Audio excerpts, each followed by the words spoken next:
ევროკავშირის თავდაცვის მინისტრებმა 150 მილიარდი ევროს ოდენობის მექანიზმის უსაფრთხოების ქმედება ევროპისთვის, იგივე სეიფის ფარგლებში, პირველი ეროვნული საინვესტიციო გეგმა 8 წევრ სახელმწიფოს დაუმტკიცეს. ჯამში 8 ქვეყნისთვის დამტკიცებული ფონდი 38 მილიარდ ევროს შეადგენს.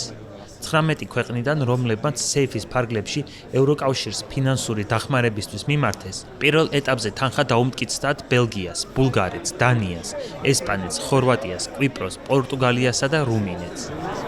ევროპაში წარმოების ჯაჭვის გაფართოებით ჩვენ შეგვიძლია გავზრდოთ წარმოება მთელი ევროკავშირისთვის. დიახ, ევროკავშირის შიგნით. დიახ, ნატოსთან თანამშრომლობით. დიახ, შეერთებულ შტატებთან მჭიდრო ურთიერთობებით, მაგრამ ერთი ძალიან მკაფიო ასპექტის გათვალისწინებით. ევროპას უნდა შეძლოს ევროპის დაცვა. ევროკავშირის საბჭოს ამჟამინდელი თავმჯდომარე ქვეყნის კვიპროსის თავდაცვის მინისტრის ვასილის პალმასის განცხადებით, ეს გადაწყვეტილება აჩვენებს, რომ ევროკავშირი თავდაცვაზე მხოლოდ კი არ საუბრობს, არამედ კონკრეტულ შედეგებს აღწევს. მისი თქმით, სეიფის მეშვეობით, ევროკავშირი ბლოკის უსაფრთხოებას იქ აძლიერებს, სადაც ეს ყველაზე მნიშვნელოვანია. დამატებით 8 ქვეყნის ესტონეთის, საბერძნეთის, იტალიის, ლატვიის, ლიეტუვის, პოლონეთის, სლოვაკეთისა და ფინეთის ეროვნული გეგმაც, რომლის ჯამური ღირებულება 74 მილიარდ ევროს შეადგენს, ევროკავშირის აღმასრულებელმა ორგანომ იანვრის ბოლოს დაამტკიცა. მხარეები საბოლოო გადაწყვეტილებას თანხის გამოყოფის შესახებ ბრიუსელში 17 თებერვალს დაგეგმილ ეკონომიკის მინისტრების შეხვედრაზე ელიან. უსაფრთხოების ქმედება ევროპისთვის მექანიზმი კომისიის გეგმის ევროპის თავდაცვის მზადყოფნა 2030-ის ნაწილია, რომელიც 2030 წლამდე თავდაცვის სფეროში 800 მილიარდ ევრომდე ინვესტიციების ჩადებას და პრიორიტეტული თავდაცვის პროდუქტების შესყიდვას ითვალისწინებს. მათ შორის საბრძოლო მასალისა და რაკეტების, საარტილერიო სისტემების, დრონებისა და მათი საწინააღმდეგო სისტემების.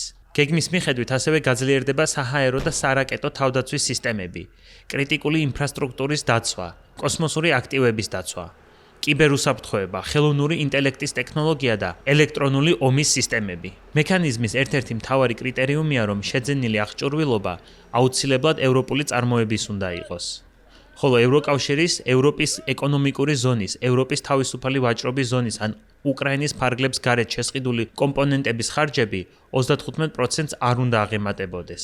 მექანიზმი ევროკავშირის ისეთ სახელმწიფოებზეა მორგებული, რომელთა საკრედიტო რეიტინგი კომისიაზე დაბალია, რაც იმას ნიშნავს, რომ ისინი უკეთეს ტარიფებს მიიღებენ.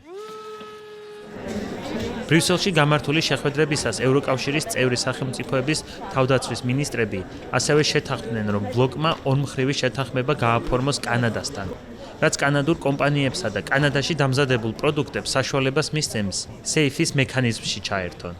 შესაბამისად, კანადა პირველი არაევროპული ქვეყანაა, რომელიც ევროპის თავდაცვის სესხის მექანიზმში მიიღებს მონაწილეობას. ევროპა და კანადა ასევე გეგმავენ 2035 წლისთვის ნატოში თავდაცვის ხარჯების მთლიანი შიდა პროდუქტის 5%-მდე გაზრდას, რომელზეც წევრები ჰააგის სამიძე შეთანხმდნენ. ევროპისა და კანადის მხრიდან თავდაცვითი ხარჯების გაზრდას მიესალმება ნატოს გენერალური მდივანი მარკ რუტე. ალიანსის მასშტაბით კანადისა და ევროპის მხრიდან თავდაცვითი ხარჯების გაზრდა, რომ თავდაცვის სექტორი პროდუქციას აწარმოებდეს, არის ის, რაც ჩვენ თავდაცვისთვის გვჭირდება. ვხედავთ ფართო სურათს, რომ კანადა და ევროპა წინ მიიწევენ, თავდაცვაზე მილიარდობით დოლარს ხარჯავენ, აძლიერებენ თავდაცვის ინდუსტრიულ სექტორს და ეხმარებიან უკრაინას შეინარჩუნოს სიძლიერე. რუტე მარკ რუტე 12 სექტემბერს ბრიუსელში ევროკავშირისა და ნატოს წევრი სახელმწიფოების თავდაცვის მინისტრებს შეხვდა, სადაც მხარეები უკრაინის მხარდაჭერის გაგრძელების მნიშვნელობას, თავდაცვის ბიუჯეტის გაზრდასა და არქტიკის უსაფრთხოების საკითხებს განიხილავენ. შეხვედრას არ ესწრებოდა ამერიკის შეერთებული შტატების ომის მდივანი.